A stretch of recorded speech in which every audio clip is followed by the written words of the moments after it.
السلام علیکم ورحمۃ اللہ وبرکاتہ۔ بسم اللہ الرحمن الرحیم۔ لقد کان لکم فی رسول اللہ اسوۃ حسنہ وقال اللہ تعالی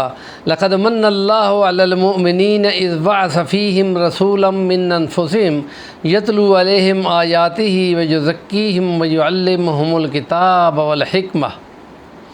رب زدنی علما۔ سیرت نبی صلی اللہ علیہ وسلم کے سلسلے میں مختلف عنوانوں پر ہم سیرت کے پہلو سے رہنمائی لے رہے ہیں۔ حج کا اور روزے کا کام ہم نے تقریباً بیان کیا ہے۔ اب ہم کچھ اور ٹاپکس جو عبادت کے سلسلے میں ہیں ان کی طرف آئیں گے، اور اس میں ہم نے یہ آیات پڑھی ہیں کہ بے شک تمہارے لیے زندگی گزارنے کا بہترین نمونہ اسوہ حسنہ نبی پاک کی زندگی میں ہے، اور اللہ نے مومنوں پر بہت بڑا احسان کیا کہ انہی میں سے اس نے اپنا پیغمبر اتارا جو ان کو قرآن سناتا ہے، جو ان کو کتاب کی تعلیم دیتا ہے، جو ان کو حکمت و دانائی سکھاتا ہے، اور ان کو نفوس کا تزکیہ کرنا بتاتا ہے۔ یہ 4 مشن پیغمبر صلی اللہ علیہ وسلم کے ذمے خدا نے لگا دیے ہیں۔ تو قرآن مجید جو اترتا تھا 22 سالوں میں، اور 86 صورتیں مکہ میں اتری اور مدینہ پاک میں اتری، کل 6666 آیتیں وہ قرآن مجید کی دھیرے دھیرے کر کے خدا نے اتاری، اور ان کا مفہوم پیغمبر کے ذمے لگا، اور ساتھ ہی یہ اعلان کیا گیا کہ پہلے کسی کتاب کو تحفظ حاصل نہ تھا، اب چونکہ قیامت تک اسی کلام نے اور اسی سیرت نے رہنا تھا، تو اس لیے اللہ پاک نے یہ باقاعدہ اعلان کیا کہ انا نحن نزلنا الذکر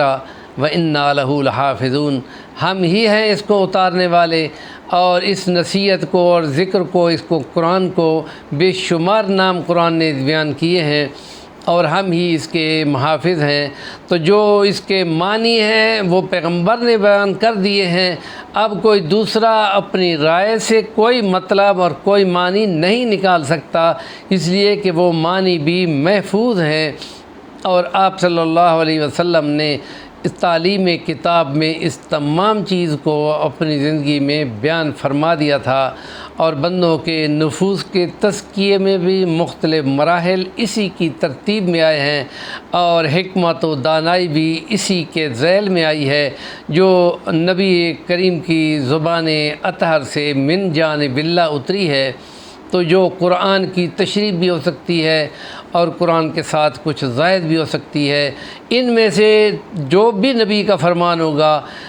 اصولی طور پہ قرآن کے کسی عبارت کے خلاف ہرگز نہیں ہو سکتا،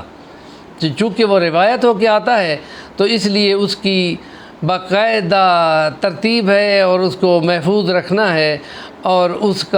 کو چیک کرنا ہے۔ اس لیے نبی پاک صلی اللہ علیہ وسلم نے فرمایا تھا نظر اللہ عبدا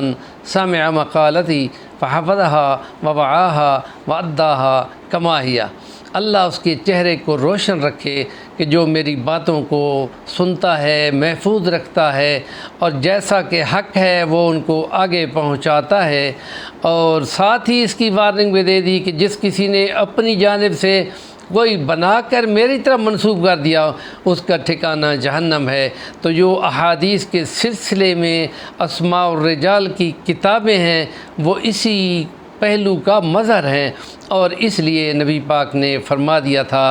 کہ من کذب علی متعمدا فلیتبوأ مقعدہ من النار، اپنا ٹھکانہ وہ جہنم میں تیار رکھے۔ تو روایت حدیث میں صحابہ بہت احتیاط کرتے تھے اور اسی وارننگ سے ڈرتے تھے، تو اس لیے فرماتے تھے قال رسول اللہ صلی اللہ علیہ وسلم او قال رسول اللہ صلی اللہ علیہ وسلم، میں جو بتا رہا ہوں جیسا کہ نبی پاک نے بیان کیا، یا جیسا میں چاہ رہا ہوں کہ وہ نبی پاک صلی اللہ علیہ وسلم ہی کے فرمان کے مطابق ہے۔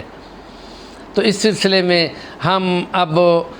ارکان اسلام جو ہے، جن کو پلر آف اسلام کہتے ہیں، ان کی طرف آئیں گے، جو سب سے پہلے قرآن میں سے اور پھر نبی پاک کے فرامین کی روح سے ہوں گے، اور اس میں سب سے پہلا رکن جو ہے وہ کلمہ ہے، اور انشاءاللہ اس کو ہم آگے بڑھائیں گے۔ ہمارے چینل کا نام ہے صفی الوانی، ضرور سبسکرائب کریں اور کام کی بات کا کمنٹ ضرور دیا کریں۔